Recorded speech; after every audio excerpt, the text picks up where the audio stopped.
It's a beautiful day outside. The birds are singing, flowers are blooming.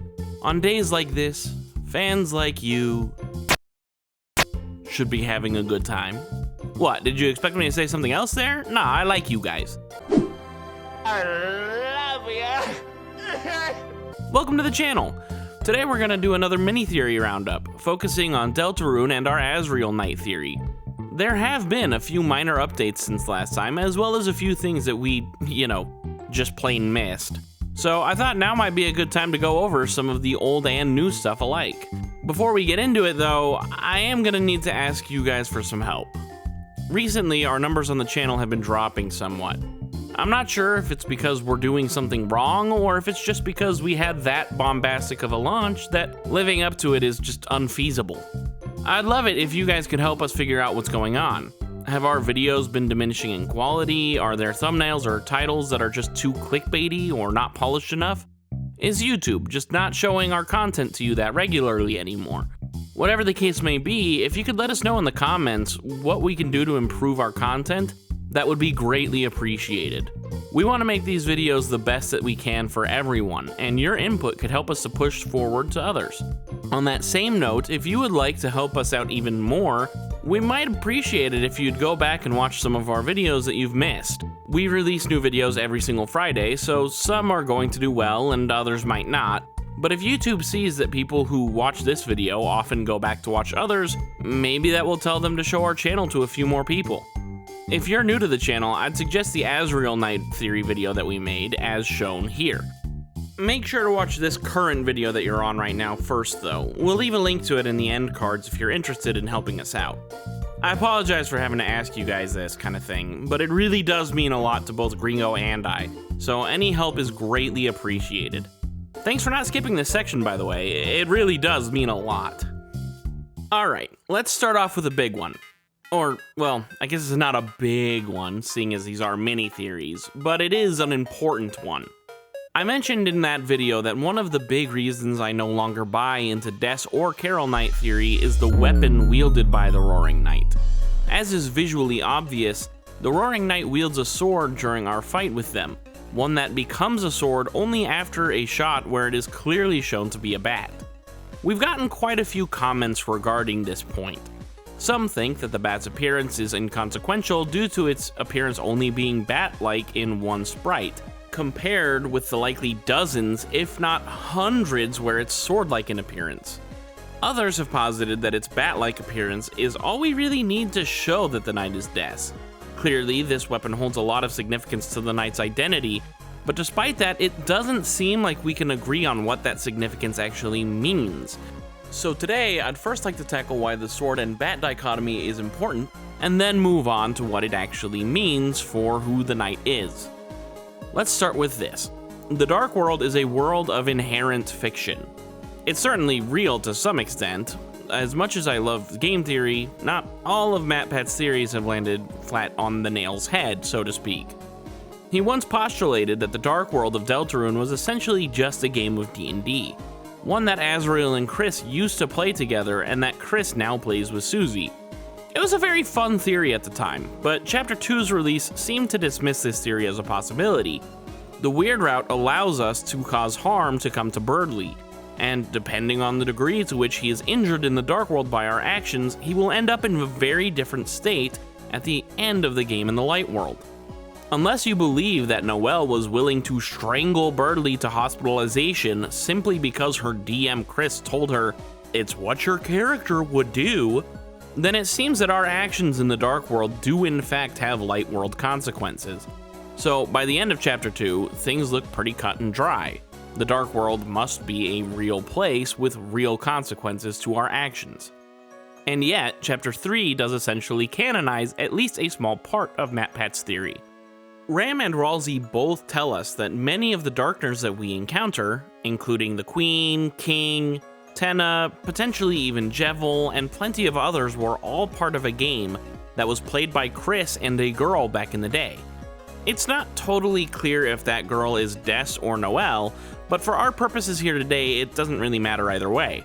What is important is that Ram knows that Queen is a laptop, and yet, despite not ever having seen her in a Dark World, he is aware of her being a queen as well, saying outright that the Darkners are not just objects, but ones whose Dark World forms are influenced not only by their Light World counterpart item, but also by how they are and indeed were viewed by Lightners in the past.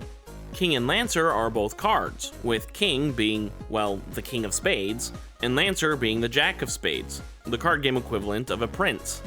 With these two important members of the shovel-like royalty being based on cards in a deck of playing cards, you'd expect the Queen to be the Queen of Spades. But she isn't even a card in the first place. She's a laptop.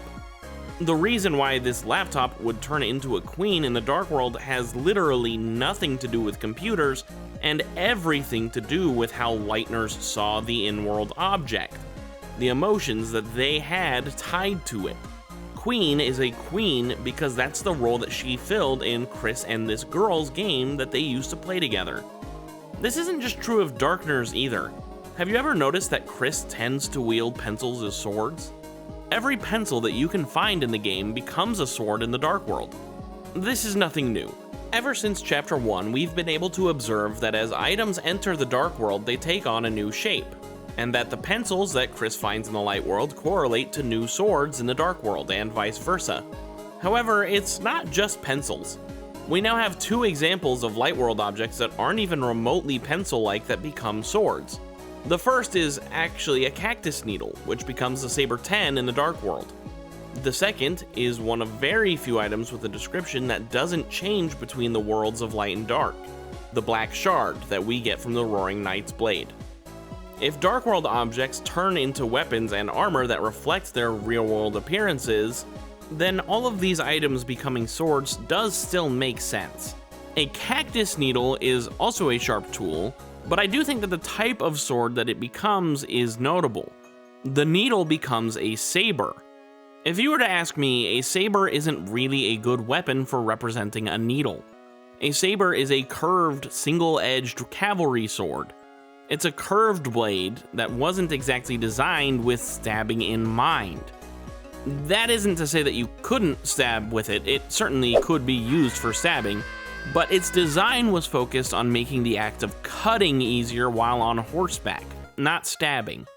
If you were to ask me what weapon a cactus needle should turn into, my first answers would be either something like a spear or a javelin, or if you are going to make it a sword, perhaps something like a rapier or an épée, or some other form of thrusting sword, something thin, long, and designed for stabbing and piercing rather than cutting.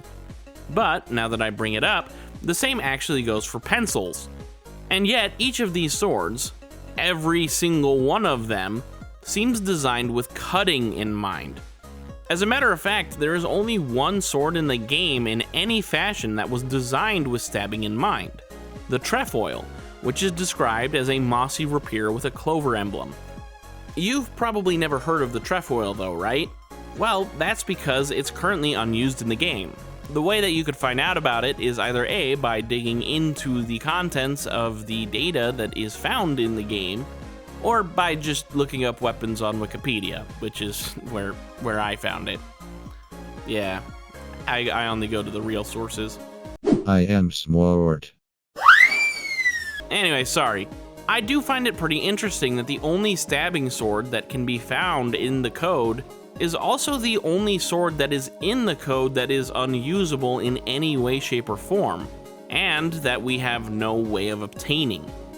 The only other item like this is the Twisted Sword, but we do know that the Twisted Sword will be an item that we can obtain through item fusion. This rapier, on the other hand, has seemingly been removed from the game. While I can't claim to know why it was removed, I don't think it was unintentional.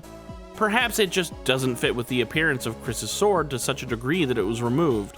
Chris does use exclusively slashing animations after all, and rapiers were used almost exclusively for stabbing.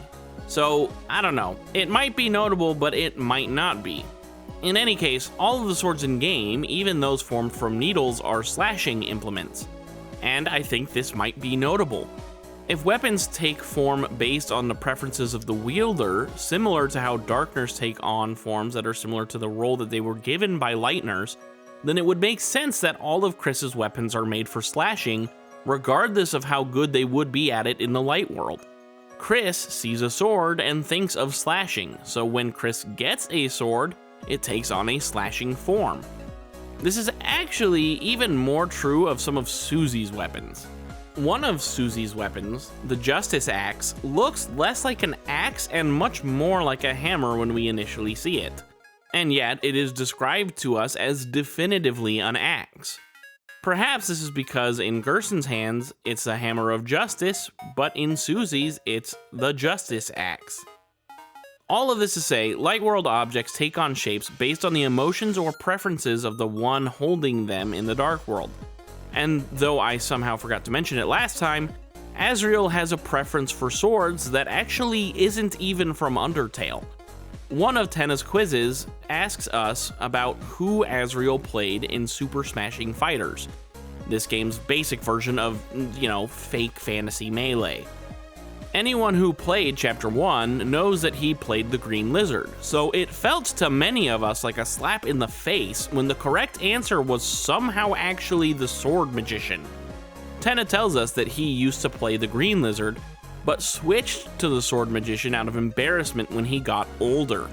So clearly ASRIEL has an affinity for swords to some extent, but why is this even notable? It's just some small trivia fact, isn't it? Why even mention it? Well, it's time to talk about a popular writing trope. Many Deltarune fans talk about red herring this and red herring that, and I myself have also fallen prey to that kind of thing. But today we're actually going to be talking about the opposite of a red herring. Specifically, the new trope that we're going to be talking about is titled Chekhov's Gun. Chekhov's gun is a writing trope that states that if you mention a gun on the wall in Act 1, it should be fired in Act 2 or 3. Essentially, it's the principles of simplicity and foreshadowing wrapped into one. If the gun on the wall is not there for a purpose, it shouldn't be mentioned at all. And if a character plucks a gun off the wall in Act 2 or 3, it should be mentioned in advance. The purpose of this writing trope is to set up tension, respect your audience's intelligence and time, and to make your audience feel as though your dramatic twists are earned. And though it is called Chekhov's gun, it doesn't apply to just physical objects. The idea is that if you're going to be mentioning something, a concept, an idea, an object, or any other thing, that should have story relevance. If it doesn't, it should be removed. And if you're using it to set up a twist, that twist needs to be built up to. It's really kind of a succinct idea that's really fun to play around with. Toby Fox himself is a fan of writing tropes, and as we discussed in our video on the song Asgore, the prelude Bergentrukung is named after a famous writing trope, more commonly known as the King of the Mountain in English. If you're interested in that video, it would also make a good candidate to watch when this one's done, but that's getting off topic.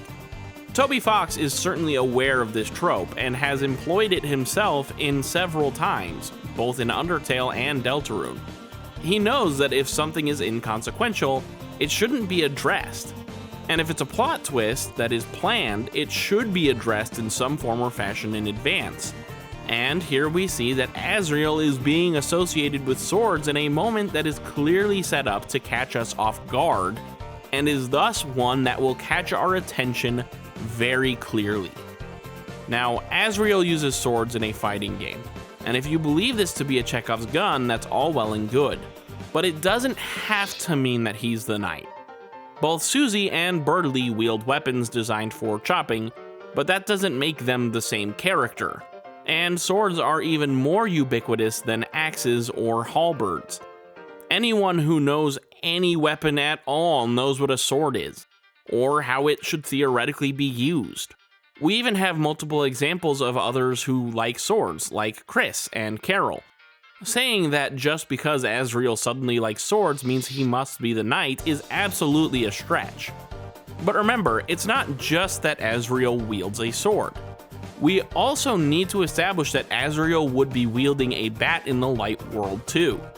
After all, Des has a clear connection to bats, and though it's only one sprite, this sprite is another clear example of a Chekhov's gun. If it looks like a bat, especially when clearly on display like this, that must be important. If no one else wields a bat, then it must be a tie to Des, as she is the only character shown to have a proper connection to bats. So then, does ASRIEL have any major connection to bats? Well, when I first made the ASRIEL Knight video, I used his connection to Des as a way to explain why he might have a bat on him. But now, we actually have a much easier example to draw. During the 10th anniversary livestream, Toby took a little bit of time to show off some unused items, and one of them was notably named ASRIEL's Bat, a weapon with 40 attack. Coincidence? I think not! 40 attack is a lot for Undertale. The strongest weapon in most routes is the Worn Knife, which only has 15 attack. Granted, the real knife, specific to the Genocide route, has 99, but that knife is only usable in one singular fight that you will one-shot without using it in the first place.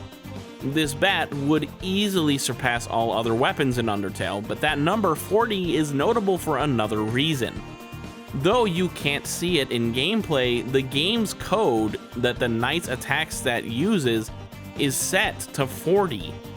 The amount of damage that it actually deals changes based on the attack that the knight is using, as well as how many times you've already been hit by that particular attack pattern, as well as how far you are into the fight and a number of other factors. But the fact that both the knight and ASRIEL wield bats, swords, and have attack stats of 40 while wielding the bat that they do wield, it seems pretty definitive to me. Heck, I'd go so far as to start apologizing for spoiling Deltarune for you. ASRIEL is the knight, and I am 100% convinced of this. I was right! Now, for our next little theory, let's talk about the prophecy. We mentioned in the ASRIEL Knight video that there is a prophecy about how the angel banished will finally meet with its desire. I got a lot of comments informing me that the angel is actually our soul, or perhaps the player itself. I can see how people arrive at that conclusion, though I'm not sure if I necessarily agree. The evidence that they use is pretty good though, so let's go over it. First, we have the scene in which Noelle and Susie found the angel ornament with our heart underneath it. Second, we have the first few lyrics from Raise Up Your Bat as sung by Ralsei that imply that the demon heart from the initial song is instead an angel heart. Thirdly, we have the fact that our heart shines with light to banish darkness. If this theory is correct, it implies that the initial prophecy of the angel's heaven being banished will be fulfilled when the players are satisfied and stop playing the game. This lines up with a lot of Undertale and Deltarune's main philosophies that over-exploring a game and seeking out every possible secret that it has is perhaps not the best idea, as we see in dialogue with Flowey and Kara after beating 2 genocide runs in a row, and after talking to Susie when you finish the sword route. Toby Fox seems to have a fascination with the idea that his fans should stop playing his games, which is a little bit odd, but okay. That's weird. That said, there is another candidate for the angel that plenty of people skip right over. I mentioned in the last video that ASRIEL himself is named after the Angel of Death, and that is true. But I didn't exactly bring up some of the best evidence that we have aside from that one tidbit. And seeing as there is more across both games, I'm gonna do that here.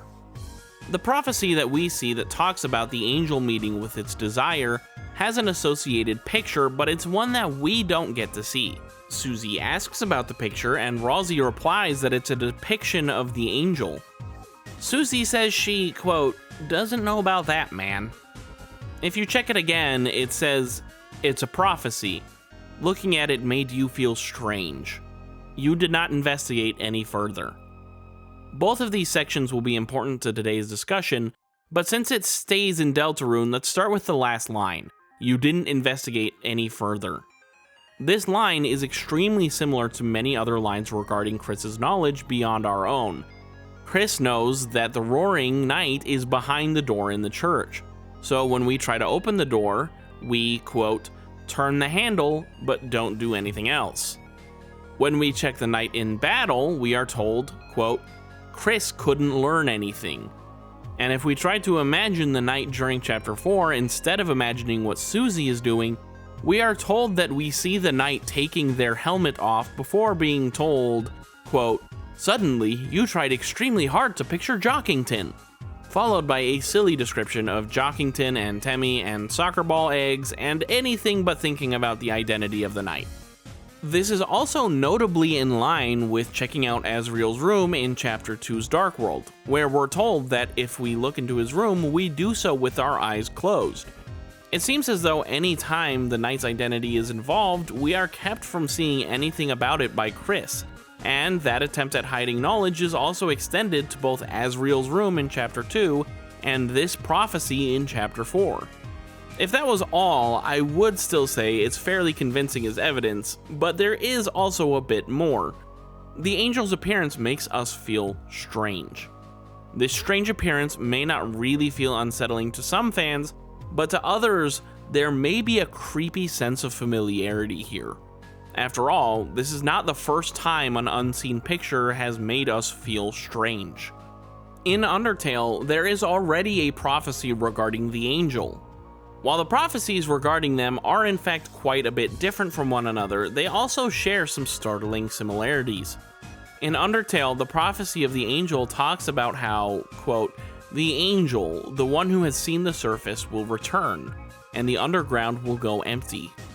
Although there is still debate on who this angel is referring to, I will absolutely once again go on record to say that it is likely ASRIEL.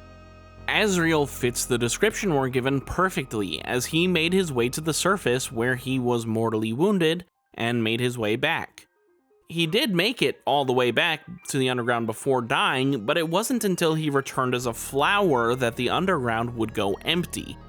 Notably, we are told by Flowey that there are many instances of this prophecy being fulfilled without the influence of Frisk, Kara, or even the player, as Flowey himself has had many timelines worth of fully exploring the underground, going so far as to kill everyone in it multiple times, having been driven mad by the sheer amount of time that he is forced to spend in a place with such limited possibilities for what can and can't be done.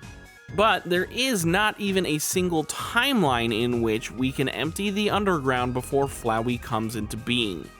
Though there are, once again, sentiments that posit that the player is the angel in Undertale, I don't think that that's truly possible, as we didn't really get to see the surface yet in either our first neutral route or our first genocide route, depending on which of those two routes you did first. And yes, you can do a genocide route first.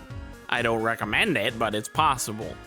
And though it may seem to say it, the prophecy never actually states that the angel themselves will empty the underground, just that it will go empty after the angel's return. So it's likely that the angel in Undertale was absolutely and without question ASRIEL. Even if that's the case though, it doesn't necessarily mean that he fills that same role in Deltarune. You might have a point about that, but we do have another parallel to draw here. The same plaques that tell us the prophecy in Undertale show us a picture of something that, just like Deltarune's angel, we don't get to see. It's a picture of a monster that has absorbed a human soul. Though we don't know for certain that this monster was ASRIEL, there is an extremely high likelihood that it was, as he is the only monster we know of that has ever pulled it off. And we are told that this drawing is, quote, "an illustration of a strange creature," and that, quote, "there's something very unsettling about this creature." In addition to this, the angel is represented in both Undertale and Deltarune with, well, the Deltarune. This image is told to us by Gerson in Undertale that the winged circle likely represents the angel, with the triangles representing the monsters of the kingdom. The fight with ASRIEL at the end of the game shows us, however, that the Deltarune most closely resembles ASRIEL in his God of Hyperdeath form. The wings are, well, wings. The circle is his head, the downward triangle in the middle is his torso, and the upward-facing triangles are his arms. The fact that the rune also clearly symbolizes the angel in Deltarune means that whatever the angel is, it will likely be quite similar in appearance to ASRIEL. And seeing how both of these pictures depicting them are viewed similarly by our player avatar, it seems quite likely that, yes, ASRIEL is in fact going to be the angel again. Now, for one final little section here, let's actually do a mini-theory review of both Death Knight and Carol Knight, to analyze a little deeper why one might believe those theories and why I personally do not. Des is theorized to be the Roaring Knight for a lot of reasons. Des has a lot of bats in her room and is clearly an enjoyer of wiffle bat, and thus carried a bat around a lot while playing games with Chris, ASRIEL, and Noelle before she disappeared. The Knight wields a bat, as we have already discussed, and Des was presumably lost in a dark, scary place like the Dark World. And the Roaring Knight is clearly someone with knowledge of and a connection to the creation of Dark Worlds. Des has a lot of unexplored story potential and wrote the song Raise Up Your Bat and possibly also the song Don't Forget, both of which have ties to the greater overarching narrative.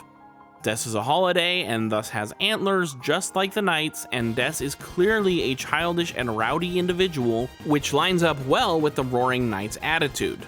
The Roaring Knight also fights you in a place where the north wind is howling, and they attack you with stars in many of their attacks, which may have a connection to Des's room, which is also plastered with stars. The Knight is also left-handed, maybe? Possibly ambidextrous, but that's neither here nor there. Regardless, Des's computer has its mouse on the left side of her desk. Des likely had a part of the shelter code, if not all of it, and finally, the Lost Girl leitmotif is used in the song Black Knife. If I'm not wrong, I believe that covers most of the pros, though I'm sure I'm missing a few here and there. Regardless, let's get into the cons. The first and most obvious is that Des is supposed to be the one who is lost in the code. In case you were unaware, there's dialogue found in Deltarune's code that comes from a character who is lost in a place that is so dark that they can't see anything, and the only thing that accompanies them in this darkness is the occasional sound of scratching. It is assumed that this character is Des, the only notable character other than Papyrus who is missing. Papyrus, for his part, doesn't seem to be lost, however, he simply teases us with his increasing distance from us. I'll find you, darling. Gonna quit now. I know you're around here someplace. Thus, we could assume that the person lost in the code is Des. Fans of Death Knight theory will try to explain this away with the possibility that this conversation may have already happened in the past, but I personally don't believe that to be the case. The person lost in the code feels the need to thank the person and or people making the scratching sound, saying, quote, "This sounds crazy, but even though no one can hear me, when I hear that noise, I feel like someone is listening. Anyone, if you're there, thank you." This text seems to indicate that the scratching sound is being heard by Des in this exact moment that we're reading it, as it is written in present tense, as though she's saying it to the person making the noise in that exact moment. And as the only one who could possibly be hearing her in this position is us, the player, it must be a dialogue between us and her. The scratching sound is therefore likely from us digging through the cold, data mining. This isn't the only place that we hear Des either. When we speak to Spamton in his shop and ask him about fear, his eyes go staticky and his normal all-caps font is replaced with lowercase letters. He says, "Can anyone hear me? Help," before returning to normal, or, well, I guess normal for Spamton, and saying, "Huh, what? No, I didn't hear anything just now, but it sounded like they were talking to you." I'm not positive that we can necessarily take anything that Spamton says literally or at face value, but if any character could see into lost or broken code, it would be him, glitchy mess that he is.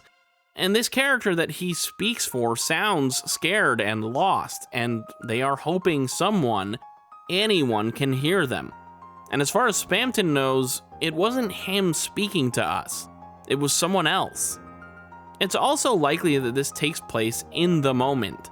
Despite being an email, Spamton has extreme connections with phones, going so far as to use them in his attacks against us and even becoming 2 phones in one of his attacks.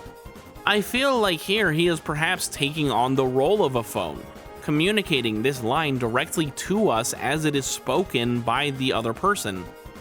That said, we have an even bigger point against Des. The Knight carries Undyne through the light world. If Des is able to simply walk into and out of the light world, then what could possibly be her reason for doing any of this? Why is she even trying to bring about the roaring at all? Why is she still hiding away from everyone in town? None of it makes any sense. If Des became the Roaring Knight through a tragic accident that left her lost or trapped in the Dark World, then both her and the other people involved in the plot have great motivation for keeping those Dark Worlds open so that they can continue to investigate what's going on, so that they can search for and rescue her. But if Des is a Lightner just like everybody else and is not some disfigured monster, and is someone who can just walk into and out of the Dark World, she no longer has those same excuses. If she isn't lost, and indeed is not even locked in the Dark World, then her opening fountains must be for some selfish or malicious purpose, and nothing jumps out as a satisfying answer. Perhaps she wants to destroy everything? Well, no. Because if she wanted to do that, she could just open a bunch of fountains anywhere and at any time, and the roaring would start without giving the heroes a chance to do anything about it. The Knight hasn't done this yet, and we know that this isn't just a plot hole because Ralsei even mentions this in-game.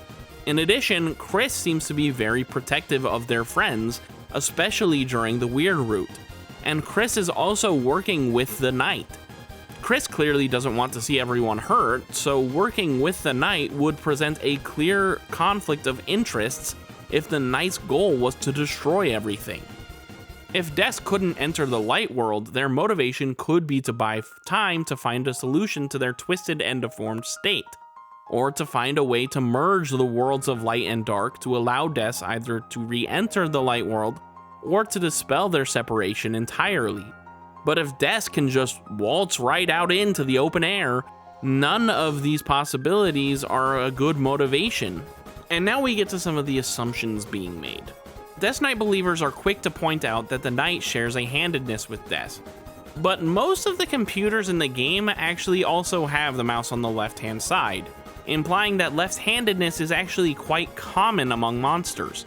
Noelle is left-handed, ASRIEL is left-handed, Sans is left-handed, the library computers are generally on the left-hand side, and there's a lot more left-handedness in this town than you would normally expect. So while Des and the Knight potentially share this trait, so do many of the town's residents. And while Des does have stars in her room, so too does ASRIEL and even Chris in their Dark World room. By that logic, the three of them are all equally likely candidates. And while yes, the song Lost Girl is used as a leitmotif in the Knight's song Black Knife, so too is the leitmotif Burn in Despair, which plays during the ASRIEL fight in Undertale. The Knight clearly has a connection to Des, I'm not going to argue that, but that's not enough to suggest that the Knight themselves are Des. As for Carol Knight theory, Carol has clear motivations, uses swords, and is clearly not only involved in what's going on with Chris and the bunker, but is also pretty malevolent.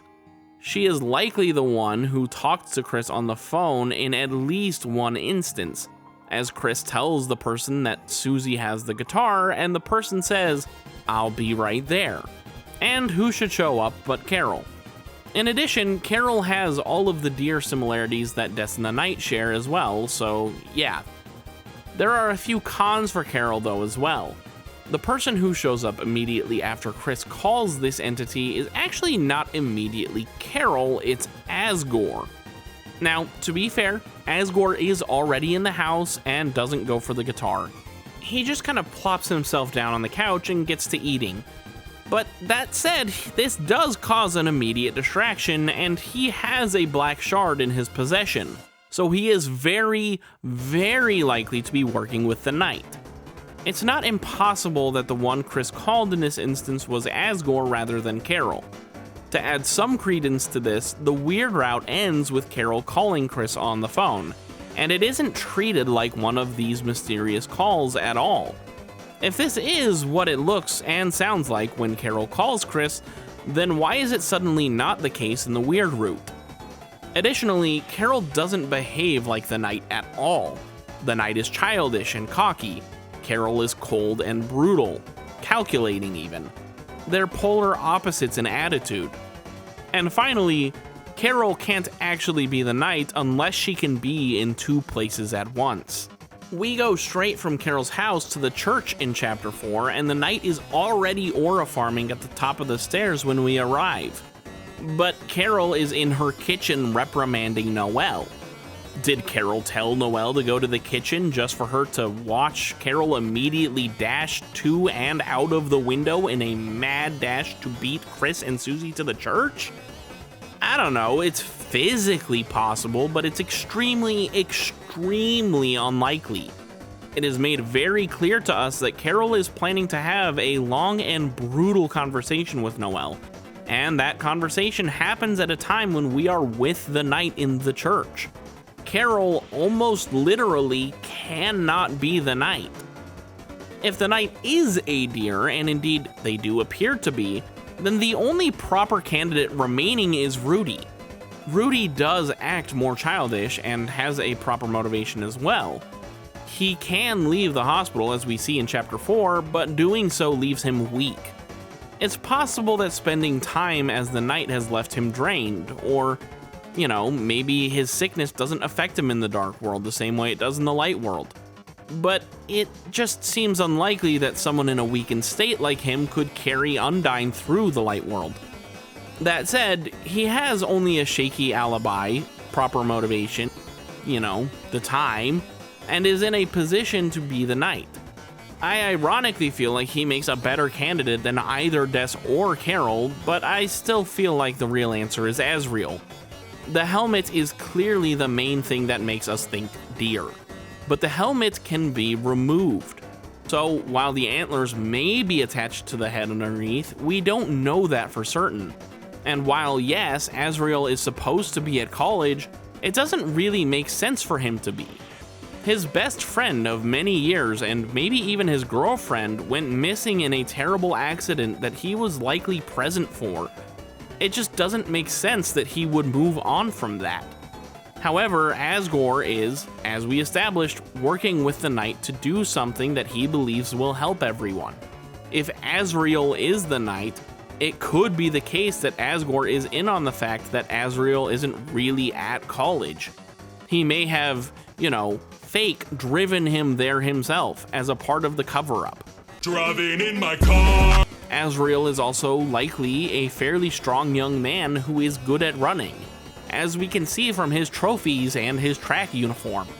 This means that he could easily make his way into the light world and carry Undyne to the shelter with comparative ease when compared with Rudy or Des, for example. And we have an entire 30-minute video with more evidence. If the Knight is not ASRIEL at this point, I will eat my hat. It has to be him. And while yes, that answer might be somewhat anticlimactic to some, it's what's being actively built up by the new evidence, like in the 10th anniversary livestream. I think that maybe we should trust Toby and let him cook.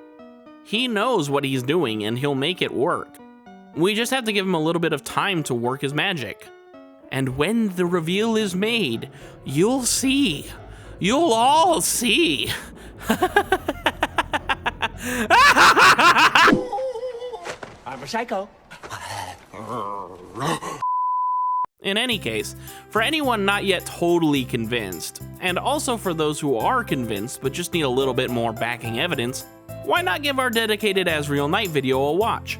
It goes deeper into a lot of the pros for the theory that weren't mentioned here today. And when I say that there's a lot, I really do mean it. It may even be worth a rewatch if you've already seen it. With the new context that ASRIEL's bat has 40 attack, you may see it with a new lens this time. Alright, that does it for this week's episode. I hope you all enjoyed the video, but quick reminder if you didn't, to let us know why. We really appreciate the input, and we want these videos to be as good as they can be, so any advice is appreciated. Big thanks as always to Berber0555 for becoming a channel member.